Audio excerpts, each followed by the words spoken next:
How do you do, Mr. Fraser? You Hercule Poirot. Mr. Hastings said you wanted to speak to me. Yes. I know that it may not be the right time, but I would like to ask you a few questions.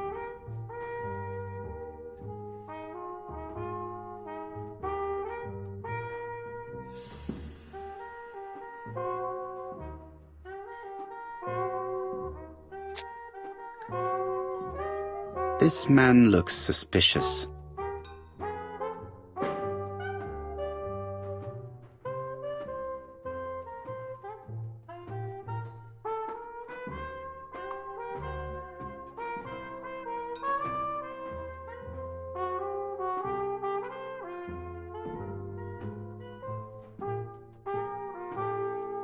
Leave me alone.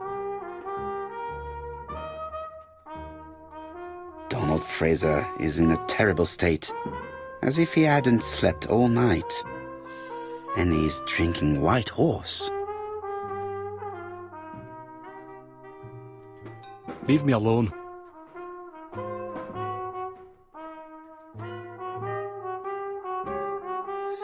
Tell me that it's a mistake, that Betty isn't dead. Sadly, your lady friend has been murdered, Mr. Fraser. Oh, Betty, if only you'd listened.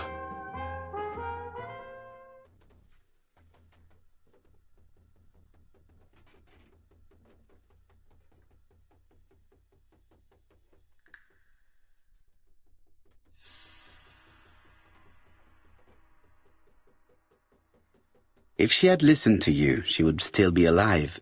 Should I take that to be a confession? With that sort of thinking, you must send a lot of innocent men to prison. Under different circumstances, I might even find you amusing, sir. It's no time for amusement, Mr. Fraser. It is time to find your fiancé's killer. Did you know what her plans were for the evening? She said she was having dinner with her sister.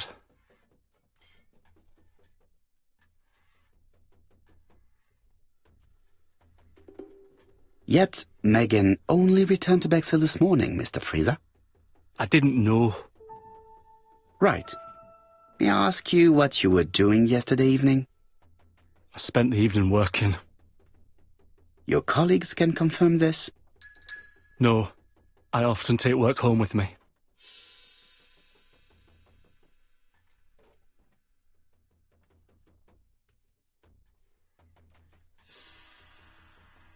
Therefore, you have no alibi, Mr. Fraser. That's right. But that doesn't make me a murderer, Mr. Poirot. I would like you to leave now, please.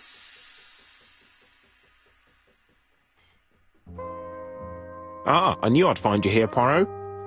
I thought the victim's young man was here. Yes, he's all yours, Chief Inspector.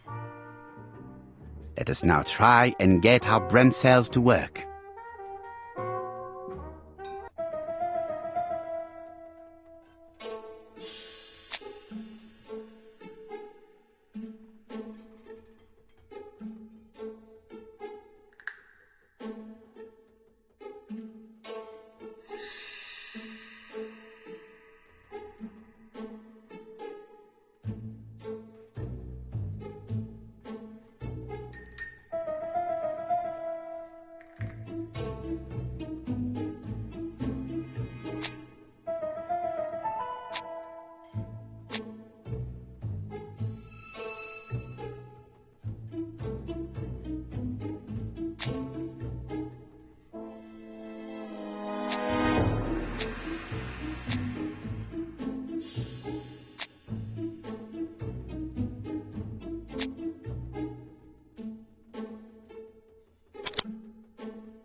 Fraser doesn't have an alibi and he's extremely jealous. You are very skilled at summing up. And yet you haven't asked Jap to arrest him. It is too soon. But I agree, without the letters announcing the crimes, Fraser would already be behind bars. Bon, I think we have enough elements. Let's reconstruct the events at the scene of the crime. I can't imagine how the murderer wasn't seen, though. Surely she must have struggled. Let us try and imagine the scene.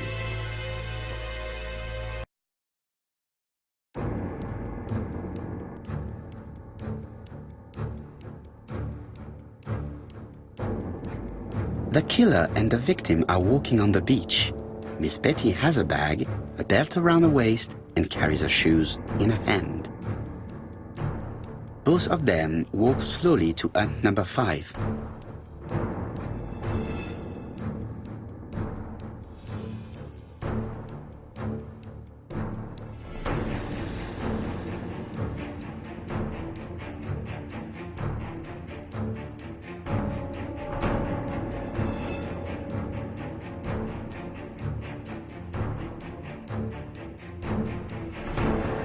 Miss Betty enters the hut.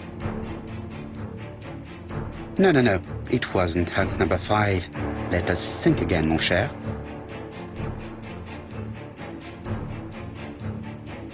The killer and the victim are walking on the beach. Miss Betty has a bag, a belt around her waist, and carries her shoes in her hand. Both of them walk slowly to hut number 5.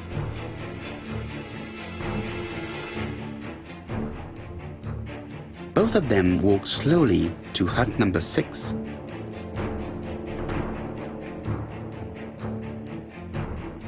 Miss Betty enters the hut. She leaves without her belongings. Then she hides a coat.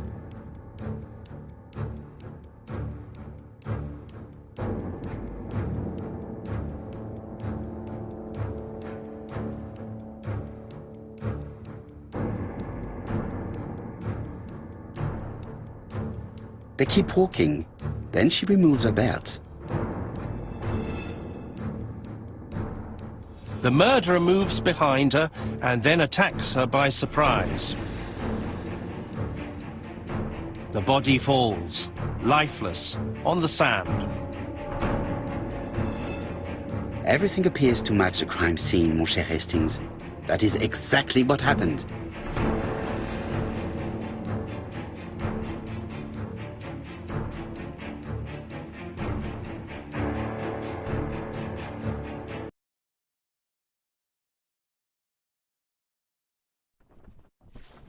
Without the ABC, we might have suspected Mr. Asher and Mr. Fraser.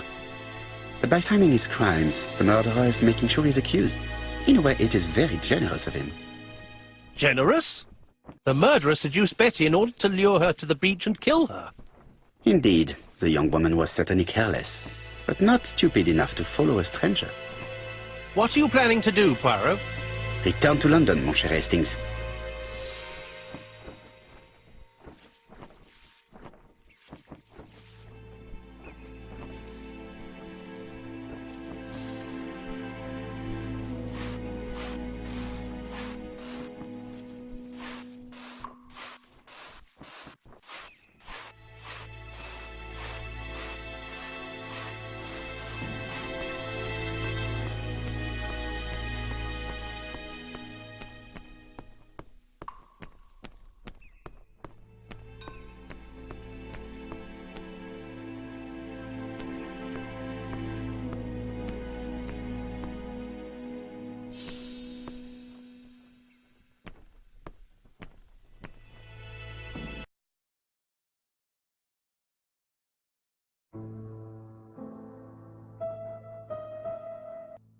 Jap has decided to reveal details to the press.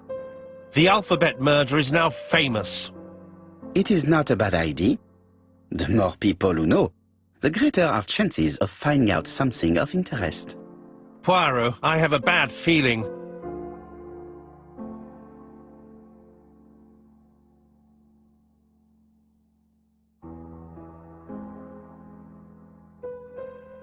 Poor Mr. Poirot, not so good at these little criminal matters as you thought yourself, are you?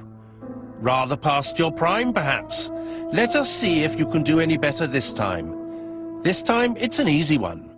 Churston on the 30th. Do try and do something about it. It's a bit dull having it all my own way, you know. Good hunting. Ever yours, ABC.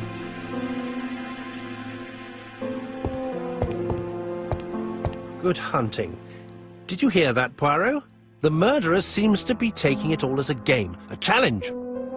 He will strike on 30th in Churston. We must warn Scotland Yard.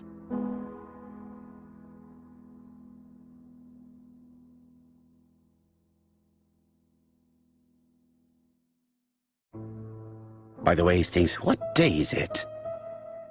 Well, looking at the calendar, it's the 30th. Hastings, today is the 30th. No time to lose. We must prepare our suitcases for Churston. Mon Dieu, it is already 10 o'clock. I will call Scotland Yard immediately.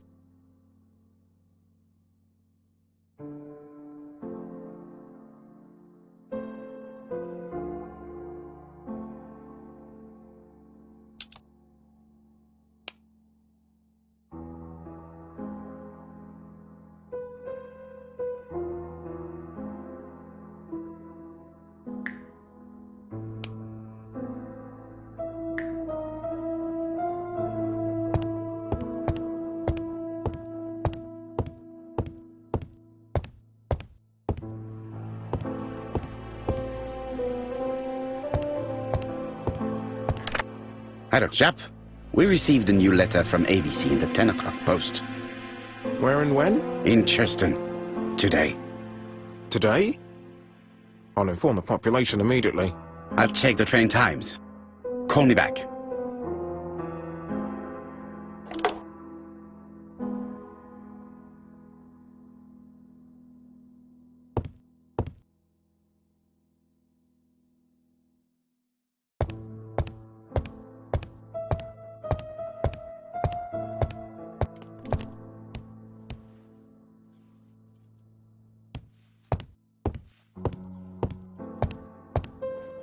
Hastings, what you are doing is an absolute disaster. That is no way to pack suitcases. Heavens, we must hurry. We have to get to Churston before the murder.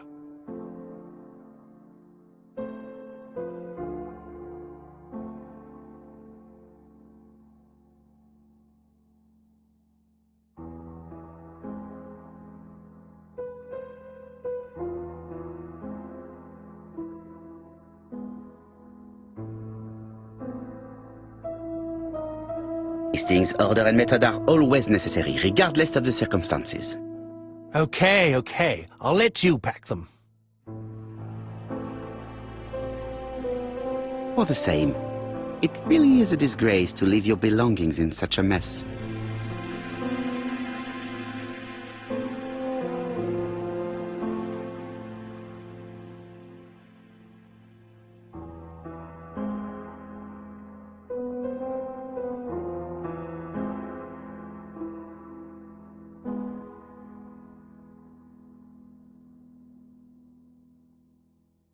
Voila! It only took a minute. Poirot, you were right. I've just consulted the ABC guide. There's no hurry. The next train doesn't leave till 11:45. You see, there is no need to hurry. We will not be in Churston until tomorrow morning, after the murder. But why has the murderer warned us so late? It's not what he usually does. Did he do it on purpose? Very good question, Hastings. We should also compare the letter we have just received with the other two, although I have very little doubt about what we will find.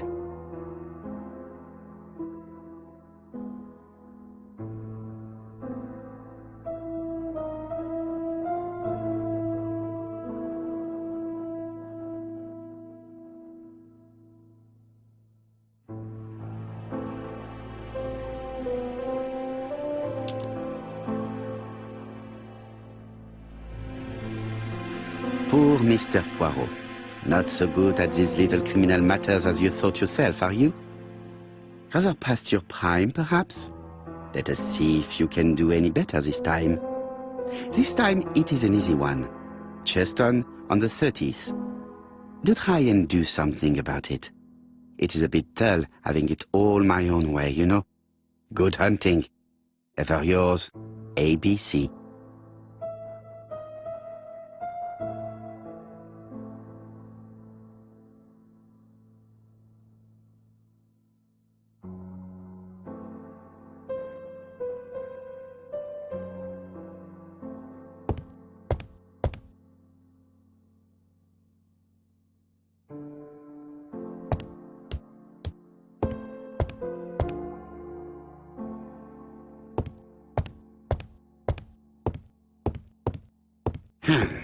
In his haste, Hastings tore the envelope.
Hastings' photo album.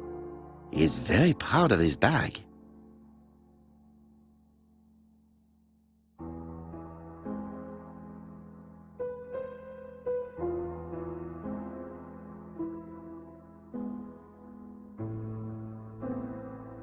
We've missed the 6:45 train, but we have plenty of time to catch the night train.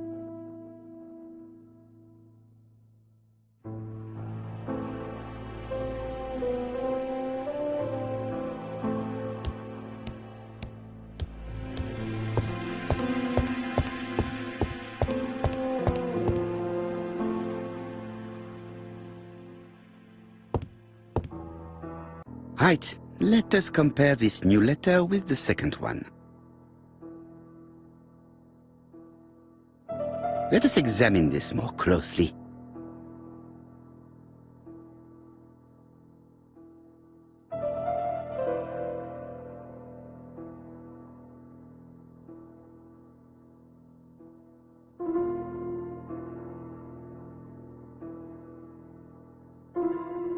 Certain characters in the two letters may have similar defects. Yes, this I is weird. Yes, the A appears to be quite unusual.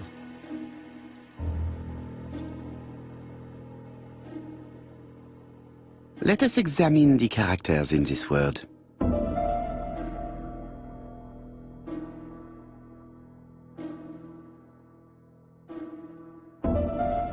Yes, this I is weird. Right, let us compare this with the other letter. Yes, the I characters in the two letters do indeed have the same defects. I have to find some other similar defects to confirm my theory.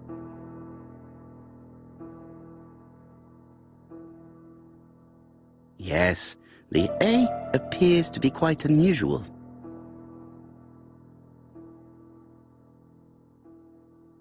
Right, let us compare this with the other. That's right. The A characters in the two letters do indeed have the same defects. I have to find some other similar defects to confirm my theory.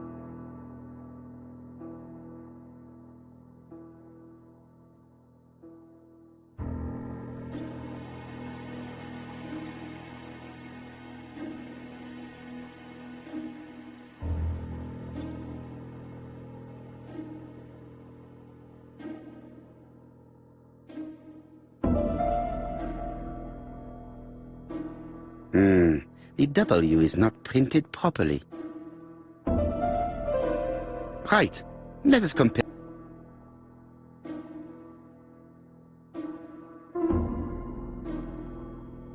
Of course, the W characters in the two letters do indeed have the same defects. My theory was right. These two letters were written with the same typewriter. Let us now try and get our brain cells to work.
The letter should have arrived in time.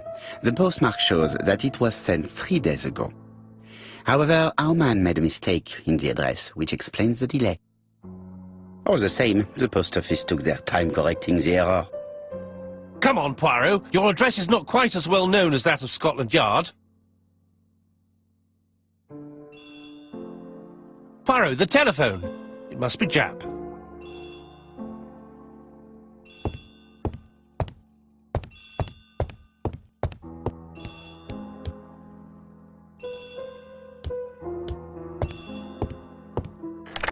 I have some news from Churchton.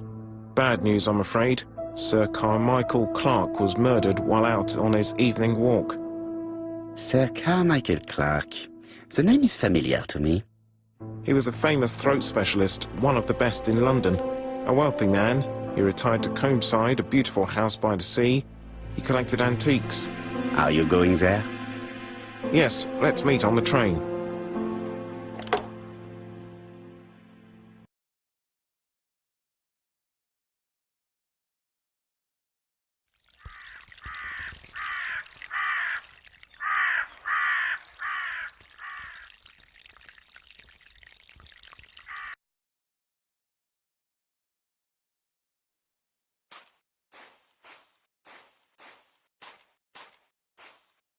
The victim is called Sir Carmichael Clark, one of the best throat specialists in London. The body was still warm when we found it. If we'd been warned earlier, we definitely could have saved him. It appears that the murderer made a mistake when he wrote his letter. A mistake? Lucky for him. And what if he did it on purpose? No. He's defined his madcap rules and he's sticking to them. It's a matter of pride for him. Shall we go up to the house, Poirot? You go, my friends. I will come soon.